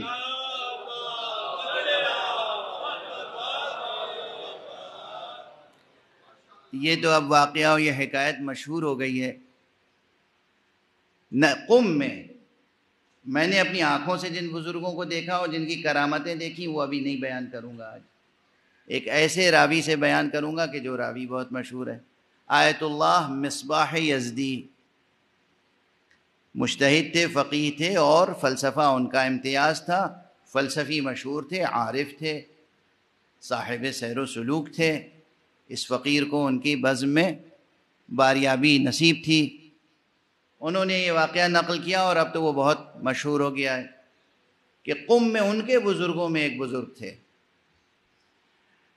اب چھڑ گئی ہے بات تو عرض کر دوں، حالانکہ وقت گزرتا جا رہا ہے، اس وقت موجودہ حضرات میں یہ کمالات موجود ہیں۔ ان کے بزرگوں میں ایک بزرگ تھے، اور یہ زمانہ چونکہ ان کے بزرگوں میں تھے تو گویا اب یہ سمجھیے کہ آج سے تقریباً 80 برس پہلے یا 90 100 برس پہلے کا، 70 برس پہلے کا زمانہ ہوگا۔ اس وقت تک قم میں اتنی ترقی نہیں ہوئی تھی جو آج ہے، جلدی بازار بند ہو جاتے تھے، جلدی بجلیاں خاموش ہو جاتی تھیں، یہ الیکٹریسٹی بھی نہیں تھی، وہ زمانے کی وہ لالٹینیں اور وہ چراغ و شمع، اور جو لوگوں کی یعنی ایک قصبہ سا تھا گویا قوم۔ تہران پھر بھی چونکہ پائے تخت تھا تو ترقی یافتہ تھا، تہران سے کچھ مومنین برابر زیارت کے لیے قوم آتے تھے، تو ایک قافلہ ایسا آیا، مختصر سا قافلہ تھا لیکن پھر بھی اس میں کوئی 20-22 افراد تھے، وہ تہران سے آیا قوم زیارت معصومہ کے لیے۔ جب زیارت معصومہ کر چکا تو اس نے کہا کہ اب شام ہو رہی تھی، کہا کہ بھئی یہ تو اچھا نہیں لگتا کہ ہم آئے اور آقا کی دستبوسی کیے بغیر چلے جائیں، آقا کی خدمت میں کم سے کم عرض ادب کر لیں، سلام عرض کر لیں، تب واپس ہوں گے۔ وہ لوگ آقا کے دروازے پر آ گئے، دروازہ کھٹکھٹایا، انہوں نے دروازہ کھولا، دیکھا کہ وہ دوست ہے جو اکثر یعنی ارادت مند، عقیدت مند، بھروسے کا انسان، مومن، محترم، ان کا تشریف لائیے۔ کہا نہیں آقا بس ہم دروازے پر سے عرض ادب کر کے واپس جائیں گے، ہمارے ساتھ اس وقت بہت سے لوگ ہیں۔ اب ان کے اخلاق کا کیا تقاضا تھا؟ کہا کہ نہیں ایسے نہیں ہو سکتا، تشریف لائیے، آپ تہران سے آئے ہیں، دور سے آئے ہیں، دوسرے شہر سے آئے ہیں، تشریف لائیے۔ دیکھیے یہ اخلاق اسلامی ہے، یہ اخلاق اسلامی ہے۔ اخلاق اسلامی یہ نہیں ہے کہ دروازے پر سے آپ کسی کو واپس کر دیں، یہ کہہ کے کہ جناب آپ میری زیارت کے لیے آئے تھے تو زیارت تو ہو گئی، خدا حافظ۔ اخلاق اسلامی یہ ہے کہ انہوں نے دروازہ کھولا، کہا نہیں آئیے تشریف لائیے، وہ لوگ بیٹھے رہے۔ اب ظاہر علماء کی ایک شان اور ہوتی ہے جو ان پہ فرض ہے، مستحب ہے، فرض کا معنی مستحب مؤکد، ان کے وظائف میں سے۔ جب کوئی ملنے آئے تو وہ معلوم ہے وہ اگر جاہل ہے، سادہ انسان ہے، اہل مطالعہ نہیں ہے تو وہ کیا سوال کرے گا؟ اگر کوئی ضروری سوال ہوگا تو کرے گا، اور نہیں ہے کوئی ضروری سوال اس کے ذہن میں تو کیا خاموشی رہے گی؟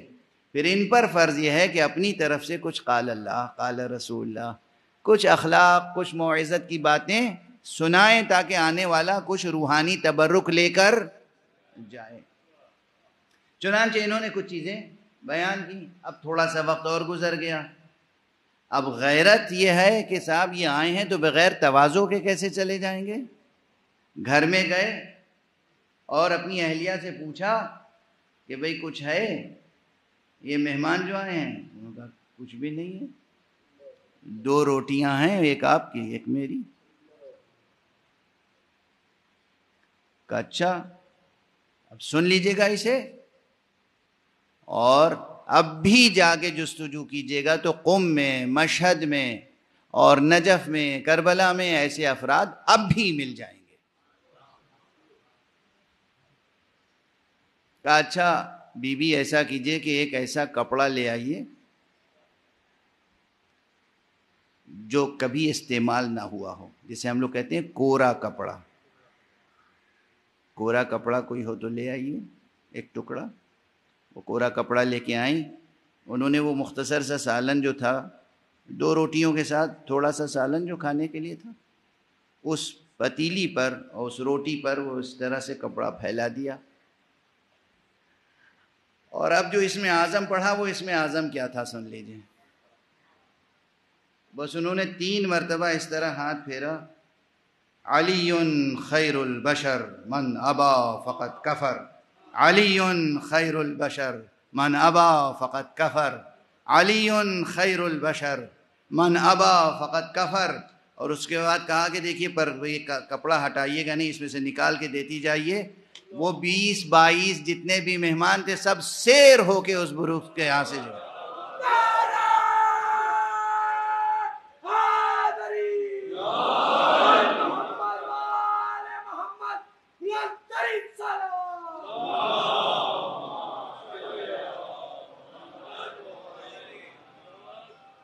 یہ اس عالم بزرگوار کی فضیلت، منقبت، اس کے یقین کا کرشمہ، اور پھر اسم اعظم بھی اس کے پاس کیا تھا؟ علی خیر البشر۔ نام علی میں جب اتنی برکتیں ہوں تو خدا علی کے پاس کتنی قوتیں ہوں گی۔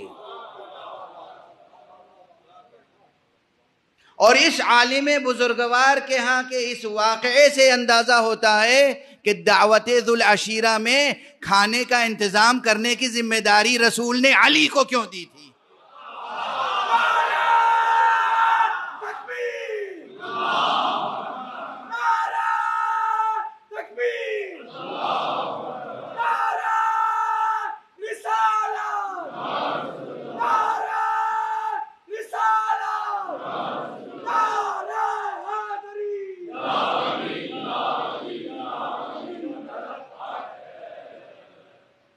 نام علی کی تاثیر، نام علی کی تاثیر۔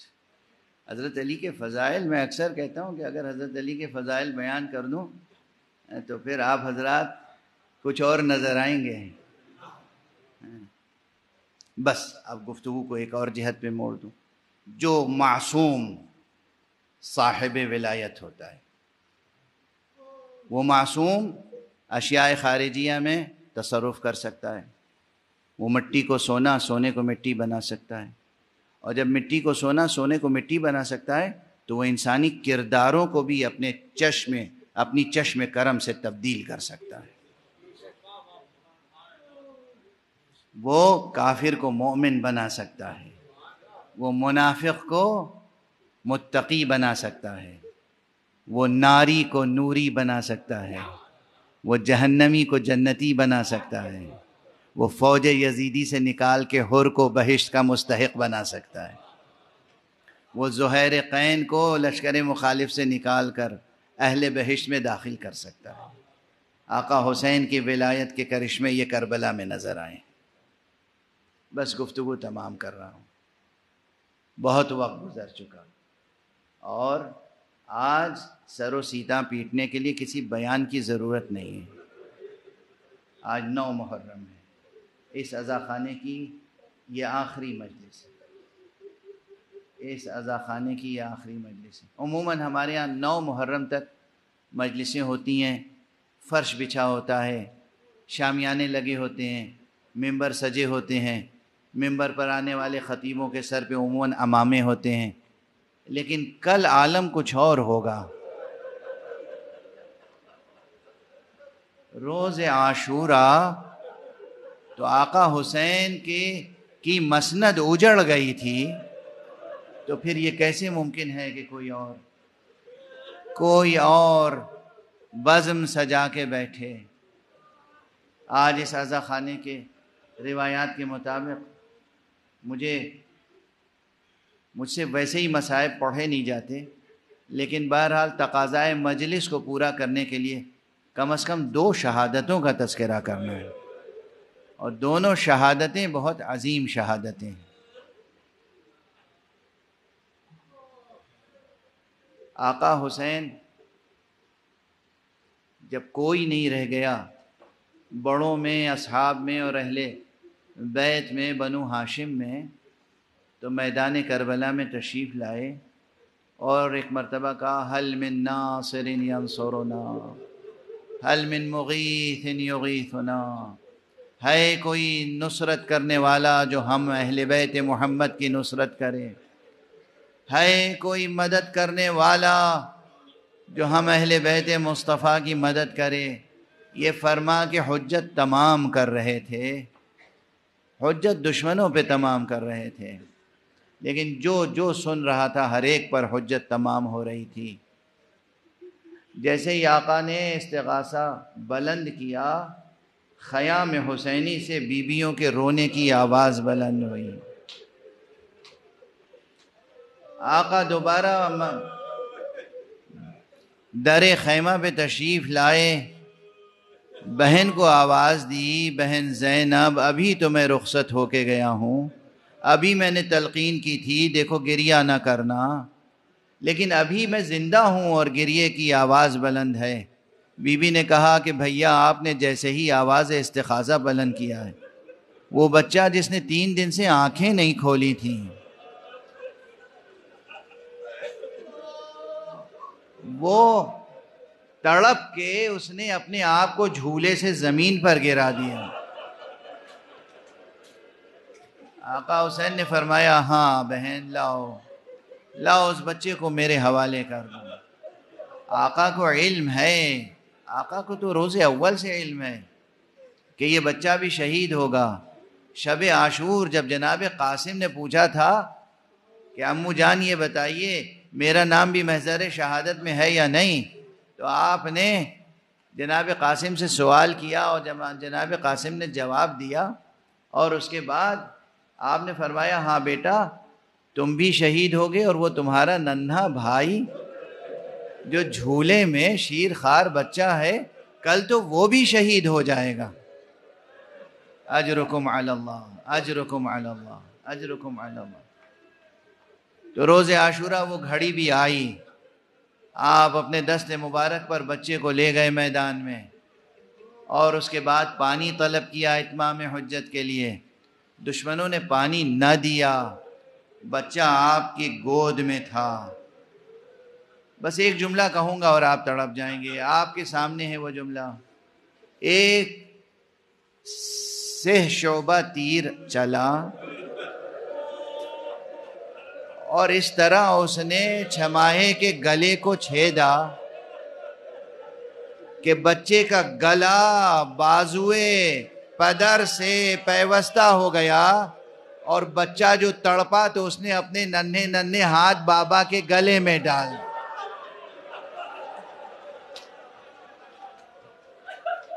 اجرکم علی اللہ، اجرکم علی اللہ، اجرکم۔ آقا حسین نے بچے کے پیاسے گلے سے جو 2-3 یا چند قطرے لہو کے ٹپکے اپنی چلو میں لے لیے، لینے کے بعد اپنے چہرے پہ ملا اور بچے سے خطاب کر کے کہا میں اسی طرح تمہارے جد نانا رسول اللہ کی خدمت میں حاضری دوں گا۔ ابھی شبیہیں روک لیجئے، مگر مجھ سے سر پہ بار ہو رہا ہے عمامہ، میں عمامہ اتار کے 2-3 جملے عرض کرنا چاہتا ہوں، ابھی شبیہ روکیے گا۔ اصغر شہید ہو گئے، آقا حسین اس چھماہے کے لاشے کو لے کر خیمہ گاہ کی طرف بڑھے، چند قدم بڑھے پھر واپس آ گئے، پھر چند قدم بڑھے پھر واپس آ گئے۔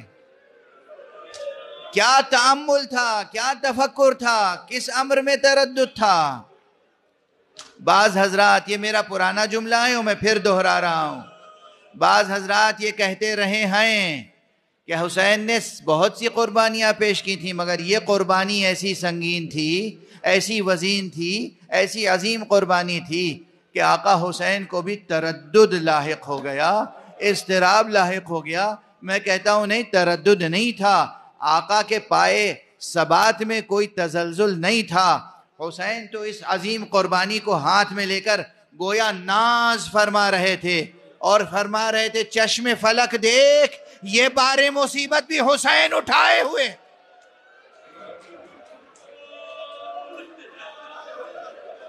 ہاں تردد ہو سکتا ہے تو اتنا کہ در خیمہ پہ ماں انتظار میں ہے، ماں اس انتظار میں ہے کہ میرے بچے کو آقا پانی پلا کے لائیں گے۔ بالآخر آقا حسین نے ایک مرتبہ خیمے کا رخ کیا، در خیمہ پہ آئے، رباب کھڑی ہوئی ہیں، رباب نے ہاتھ پھیلا دیا، حسین نے بے دریغ رباب کے ہاتھ میں بچہ رکھا، رباب نے بچے کو دیکھا، لیکن رباب زوجہ امام معصوم ہے، رباب کی زبان پہ کوئی گیلا نہیں آیا، لیکن بس ایک جملہ تھا جو پورا مرثیہ ہے، ہائے میرے بچے، کیا تجھ جیسے بھی نہر کیے جاتے ہیں؟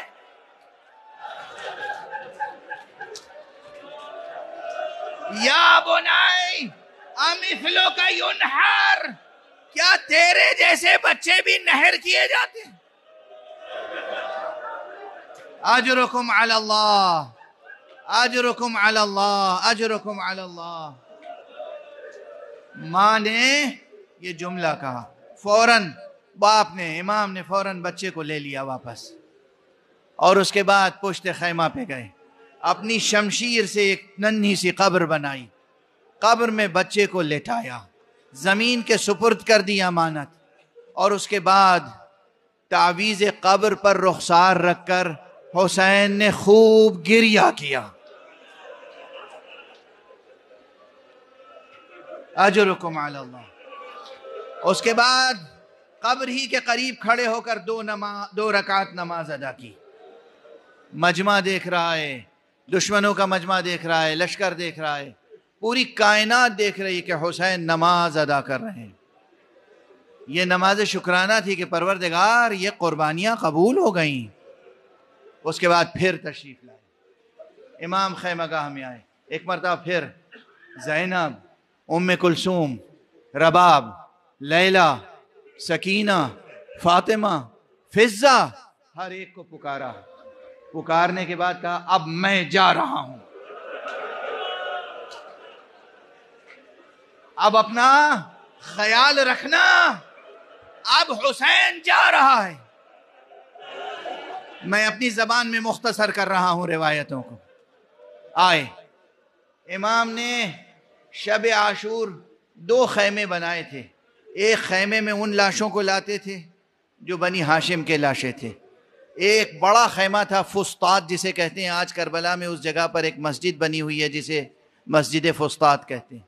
اس فسطاط میں شب عاشور تک تو اصحاب کی کثرت تھی، لیکن صبح عاشور سے وہیں اصحاب کے لاشیں رکھے جاتے تھے۔ روایت میں ہے یہ امام بہنوں سے رخصت ہو کر، اہل حرم سے رخصت ہو کر، بیٹے سید سجاد سے رخصت ہو کر اس خیمے میں گئے جس خیمے میں بنو ہاشم کے لاشیں تھے، اور پھر ایک بار بلند آواز سے گریہ کیا، میرے بچوں تم نے قربانیاں دیں اور اللہ نے تمہاری قربانیاں قبول کی، اب دیکھو میں جا رہا ہوں قربان ہونے کی۔ پھر اس خیمے کی طرف گئے جہاں اصحاب کے لاشیں رکھے تھے، پردہ اٹھایا اور پکارا میرے شیرو، اس وقت تم خاموش لیٹے ہوئے ہو، دیکھو میں پکار رہا ہوں مجھے آواز نہیں دیتے، دیکھو اب میں جا رہا ہوں جہاد کے لیے۔ آقا حسین جہاد کے لیے روانہ ہوئے۔ یہاں پر میں ایک روایت اکثر عرض کرتا ہوں کہ اب تک بس یہی منظر نظر آ رہا تھا کہ حسین جا رہے ہیں، اس کے بعد مقتل محدث افغانی میں یہ موجود ہے کہ جناب ام کلثوم نے دیکھا، محسوس کیا کہ جیسے آنکھوں کے سامنے سے پردہ ہٹ گیا ہے. دیکھا حسین تنہا نہیں ہے، آقا حسین کے پیچھے پیچھے دو شخصیتیں اور ہیں جو تیزی کے ساتھ جا رہی ہیں. آگے آگے حسین، پیچھے پیچھے دو شخصیتیں. جناب ام کلثوم نے آواز دی، بھیا بھیا ذرا ایک بار اور اپنا چہرہ تو دکھا دو. جناب آقا حسین رکے، جیسے ہی پلٹ کے دیکھا ام کلثوم کی طرف، کہا بھیا یہ آپ کے پیچھے پیچھے کچھ شخصیتیں ہیں. کہا ہاں بہن، جب اکبر کو میں نے رخصت کیا تھا تو اکبر آگے آگے تھے، پیچھے پیچھے میں تھا نا. اب میں جا رہا ہوں، یہ میرے نانا ہے رسول اللہ، یہ میرے بابا علی ہیں جو کہہ رہے ہیں حسین خدا حافظ، حسین خدا حافظ، حسین خدا حافظ. انا للہ و انا الیہ راجعون.